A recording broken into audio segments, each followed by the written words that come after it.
Sejak ribuan tahun lalu, runtuhnya sebuah kekuasaan hampir selalu diawali oleh satu penyakit yang sama, bukan kelaparan, bukan kurangnya kebijakan, melainkan keyakinan para penguasa bahwa kekuasaan adalah milik mereka dan hanya orang-orang terdekat merekalah yang layak dipercaya. Dalam sejarah dunia, nepotisme bukan fenomena modern.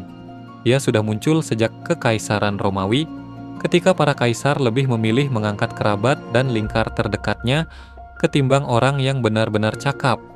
Di Eropa abad pertengahan, praktik ini bahkan dilembagakan. Para raja mengangkat keponakan dan anggota keluarga ke posisi strategis kerajaan dan politik. Dari situlah istilah nepotisme berasal, dari kata Latin nepos, yang berarti keponakan. Saat itu nepotisme dianggap wajar. Kekuasaan dipandang sebagai warisan, bukan amanah. Negara dan rakyat hanyalah bagian dari properti yang harus dijaga oleh keluarga penguasa. Siapa yang berada di luar lingkar itu dianggap ancaman. Masalahnya, setiap kali nepotisme menguat, satu hal selalu terjadi. Kualitas pemerintahan menurun, ketimpangan melebar, dan kepercayaan publik runtuh.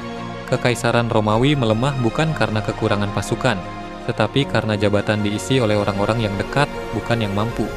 Dinasti-dinasti besar di Tiongkok runtuh bukan karena miskin kebijakan, tetapi karena kekuasaan dikuasai keluarga dan kroni yang menutup ruang koreksi.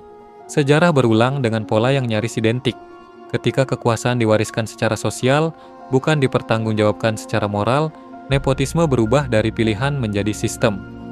Memasuki era negara modern, nepotisme tidak lagi tampil terang-terangan. Demokrasi memaksa kekuasaan untuk terlihat sah. Maka nepotisme pun beradaptasi. Ia tidak lagi berdiri telanjang sebagai hubungan keluarga, tetapi bersembunyi di balik prosedur, regulasi, dan kebijakan publik. Hari ini, nepotisme jarang disebut dengan namanya sendiri. Ia disebut stabilitas, disebut kepercayaan, disebut loyalitas. Namun esensinya sama, akses kekuasaan hanya berputar di lingkar tertentu, sementara yang di luar lingkar itu terus-menerus dipinggirkan. Indonesia tidak terlepas dari pola sejarah ini. Kita pernah mengalami masa ketika negara dijalankan oleh segelintir elit yang saling terhubung lewat kekuasaan dan kepentingan. Reformasi 1998 lahir sebagai perlawanan terhadap praktik itu. Sebuah janji bahwa negara tidak lagi dikelola seperti milik pribadi. Namun reformasi tidak serta-merta menghapus sistem nepotisme. Ia hanya memaksanya berganti bentuk. Nepotisme tidak lagi selalu berbicara soal darah. Ia berbicara soal jaringan, soal siapa yang dekat dengan pusat keputusan, soal siapa yang aman, dan siapa yang bisa dikorbankan. Inilah yang membuat nepotisme modern jauh lebih sulit dikenali.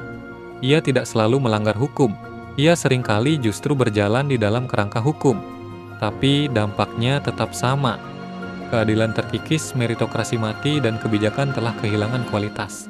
Dalam sistem seperti ini, kebijakan publik tidak lagi berdiri sebagai alat melayani masyarakat, melainkan sebagai alat menjaga keseimbangan kekuasaan. Program-program besar menjadi sarana legitimasi, kritik dipersempit, evaluasi ditunda, dan kesalahan dianggap sebagai gangguan citra, bukan alarm perbaikan. Nepotisme selalu membutuhkan pembenaran, dan pembenaran paling efektif sepanjang sejarah adalah narasi kebaikan, kepentingan rakyat, masa depan bangsa, stabilitas nasional.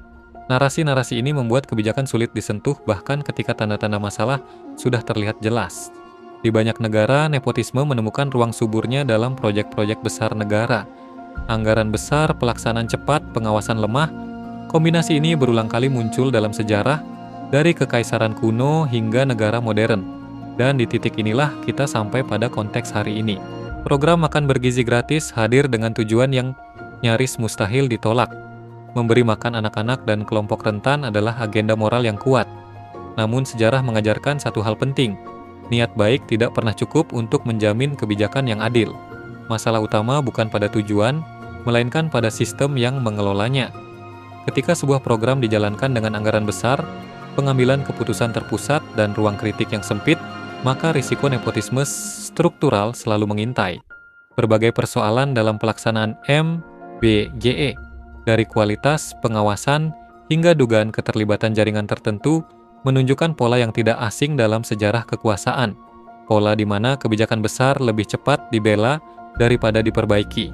di mana kritik lebih sering dianggap ancaman ketimbang masukan. Sekali lagi, tidak ada putusan hukum yang menyatakan program ini sebagai praktik nepotisme.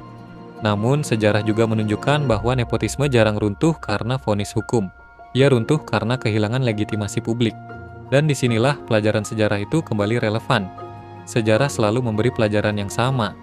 Negara jarang runtuh karena kekurangan program.